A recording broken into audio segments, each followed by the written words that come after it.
Depuis le sommet de Paris, les pays voisins du Nigeria où sévit en priorité le groupe Boko Haram ont pris des mesures drastiques. Le Tchad, par exemple, a notamment fermé la frontière d'entrée au Cameroun aux motocyclistes spécialisés dans le trafic entre la ville de Kousséri et la capitale tchadienne N'Djamena. Le Cameroun, de son côté, a déployé son armée aux abords de la frontière nigériane et infligé samedi 7 juin une lourde perte à la secte.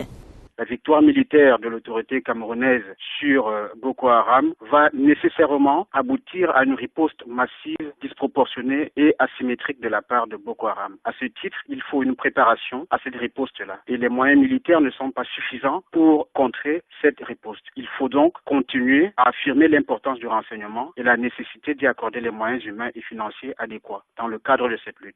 Mais également, il faut établir une claire répartition des compétences entre les agences de renseignement, notamment la Direction de la surveillance du territoire, la DGRE et les forces spéciales. Parallèlement au Nigeria, les agissements du groupe se sont multipliés ces derniers jours.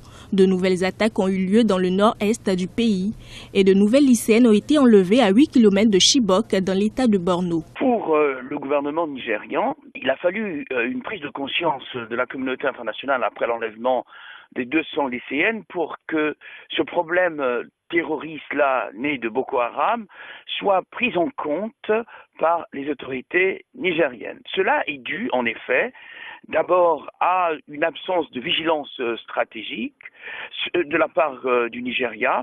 Cela aussi est dû, malgré les nombreux moyens qui ont été consacrés à la lutte contre cette coalition terroriste, on s'aperçoit que le Nigeria n'a jamais réellement réfléchi avec les États voisins sur la façon d'éradiquer complètement Boko Haram. À Londres, le chef de la diplomatie nigériane doit rencontrer ses homologues des pays voisins et des représentants des États-Unis, de la France, du Canada, du Royaume-Uni pour discuter de nouveaux moyens à mettre en œuvre pour lutter contre Boko Haram.